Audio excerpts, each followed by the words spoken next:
So I just got my hands on a beautiful old DP-2 from 1966, and it actually contains the Strontium-90 source, which a lot of you might know is quite powerful.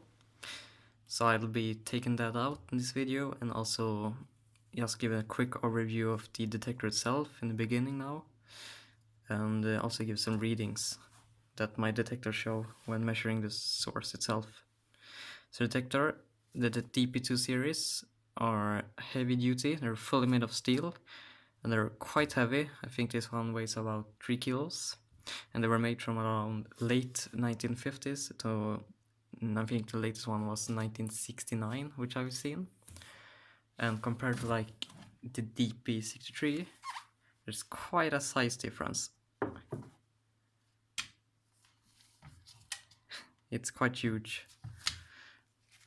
The detector is a survey meter type because it utilizes an ionization chamber inside of it to get the high readings. It can go up to 200 R/hour, so it's definitely quite powerful. But I've heard some rumors that the detector can be quite inaccurate because it was calibrated to with an X-ray machine, which means that they used low energy X-rays instead of medium energy gammas like most detectors with cesium-137. So the response curve is probably quite low when it comes to higher energies. So it might show like only half of the actual radiation or dose rate. Anyways, the batteries are located right here. You can just unscrew this with your hand or a screwdriver. And you can see the two terminals where you connect the battery, and it runs on, I think, 1.6 volts.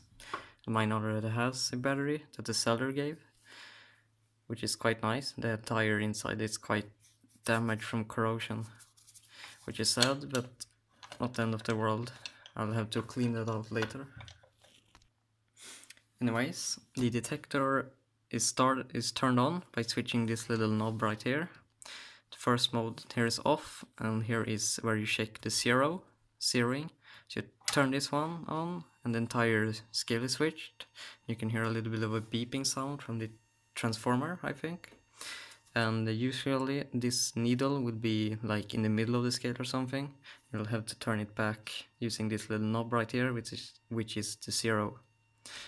After this is the 2 R/hour. As you can see, it bumps a little bit to the middle of the scale, but it goes back down to 0. And this button right here is used to initiate the Strontium-90 source. So if I press it, you can see the scale move to around 0.3 R/hour, which is quite neat. And then this button right here is for the backlight, which does not work currently, because inside of here is where the battery for the light is, and on mine it's still inside the original battery, and it's corroded into basically powdered rust and stuff. So I can't take it out at the moment to put in an actual battery. I think it also uses like 1.6 volts, something like that. And as you can see, the scale moves for every mode to 20 and 200 R. As you can see, now it has a little bit of a yellow rectangle showing that it's medium danger, and then there's the 200 R, which is red, which I think shows basically that there's high dose rates and you should be careful. It says R/hour here.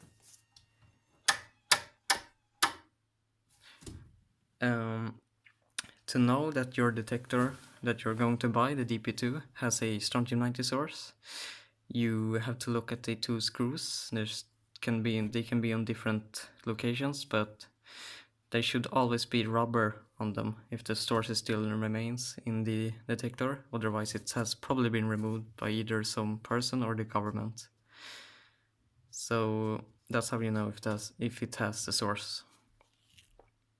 The source itself can still be detected through the case. While not a lot, you can detect some X-rays, which I'll demonstrate. Turn it like that, and I'll bring up to one of my rate meters. Just like this. Here's my Eberline ASP-1. I'll turn it on and put it on the ×1 10,000 mode. where it basically goes from 0, 2000, 4000, 6000, 8000 and 10,000 counts per minute. And I'll bring the 44-9 Pancake probe close to where the source is located. As you can see here, there's quite a bit of radiation, around 4000, almost 6000 counts per minute. Just a bit of X-rays coming through, maybe some hard betas, but I would mostly guess X-rays. And I'll also show with the radio scan. Here's my radio scan. I have the cover off for high sensitivity, and if I bring it on where the source is located, I get around, let's see here, 8 microsievert, a bit higher.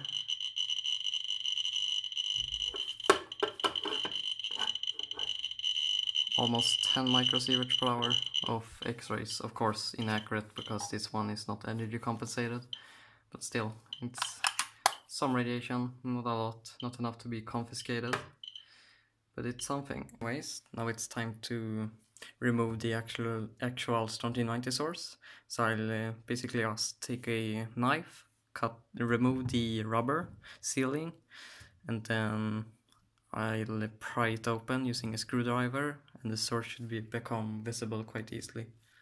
So I'll be right back. I have now removed the rubber, as you can see, over these two screws. So all you have to do now is take a flat-headed screwdriver, like this, with quite a large size on the head, to basically just screw them open. So I'll be back after I've done that too. Just like that, the screws are now open. One should be able to basically pry the detector itself open now, if I haven't missed any of the screws. It does not seem like I have. I'm basically just putting the screwdriver in between the case and the top and turning it, just like that. And now to the fun part. See. Oh. And here it is, the insides of the DP-2.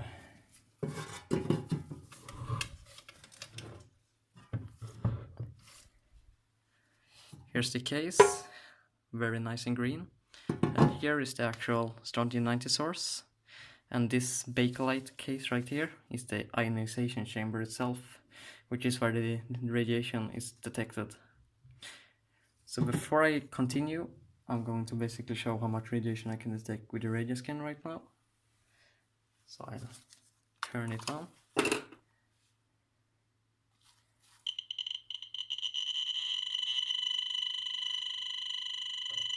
It's around 120, 200 almost microsievert. I'll see if there's any contamination in the bottom of the case, which it does not seem to be.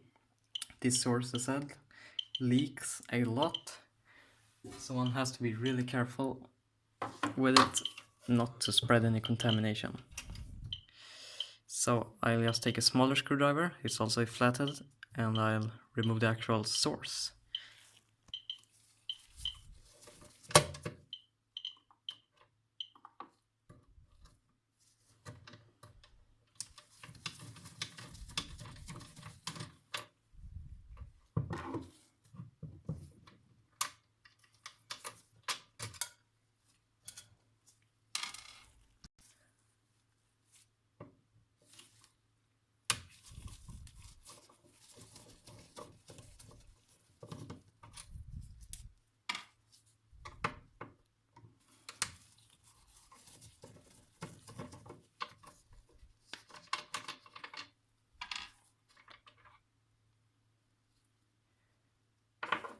Strontium-90 source is right here. Look at that. Here it is, the DP-2 Strontium-90 source. And as you can see, there is no protection for the actual epoxy pellet, where the Strontium-90 is located. It's a red pellet basically that we just poured a bunch of epoxy right there. I think there's actually a metal dish in the bottom. It's hard to see on the camera, I'm really sorry. But it seems like this Strontium-90 might be plated on something and then have had epoxy poured on it. So I'll put this by the side for now, and then just show if there's any contamination present where it used to be located. So I'll be right back. So I brought my ASP-1 again to Pancake just to basically check contamination. So it's slowly bit moving over the actual area where the source used to be.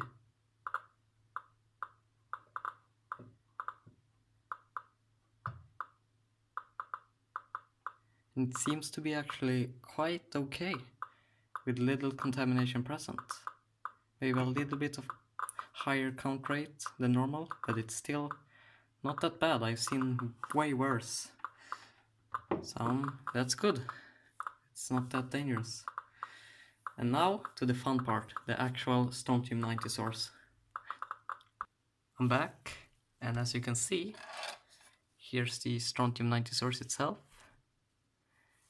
And I'll start by just taking the radius scan and giving showing how much it registers. So I got it right here. Turn it on with sound. You can already hear some screaming, and if I bring it a bit over top, maxes at over 10 millisieverts per hour. And that's from quite a distance. I'm like half a decimeter away.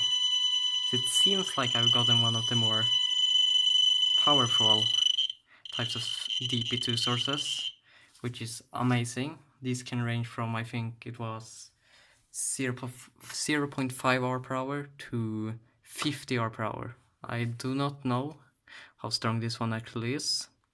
I will see if I can get the activity in just a bit after I've done these simple measurements. Just show how the Eberline with the Pancake responds. I'll just zoom out a bit and be right back. I'm back. Here's the Eberline. I'll put the Pancake upside down with a piece of paper on top, not to contaminate it. As I said, this source can leak a lot, and Strontium-90 is both nasty on yourself and on detectors. Definitely a Pancake which is highly, quite sensitive to betas specifically. Way better than like gamma or alpha. So I'll turn the Eberline to times 1 million. The Pancake can only reach around like 700,000 counts per minute before it starts to saturate a bit. So any measurement over that will be incorrect. So I'll move the source closer and closer. I'm quite a distance away.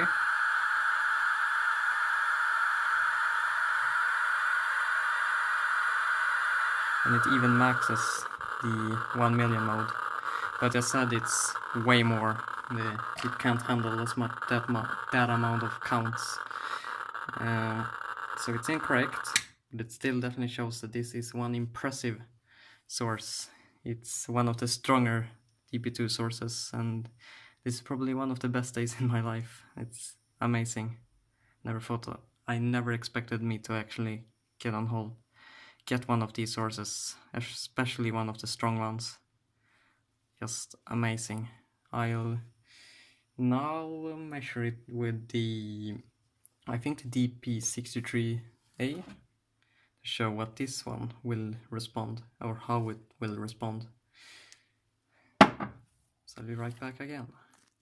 So I got the DP-63A opened. I removed the bakelite case, so as little as possible betas will be blocked. Here's the two tubes. I'll be first measuring the 1.5 hour per hour scale, and then the 50 hour.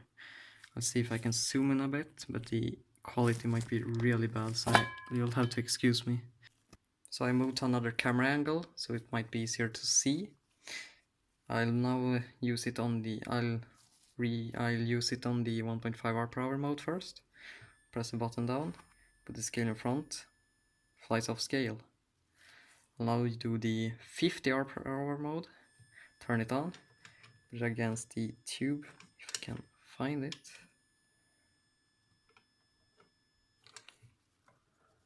Oh, I put it in front of wrong. See. Holy shit. It goes up to 20 hour per hour on the 1.5 hour per hour, or 50 hour per hour mode. 20 hour per hour betas. Of course, incorrect. This one is made for gamma, probably from cesium-137, but still that's insane for a Strontium-90 source. I mean, the B-8 source barely touches the 1.5 hour per hour mode. So this source is crazy. I wonder if you can see any flashes from it. Yep, look at that.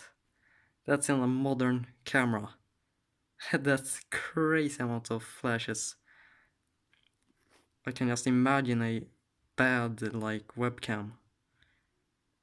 That's insane from this little source. And it's small, I mean, you can see my fingers. Insane little piece of Strontium-90 here.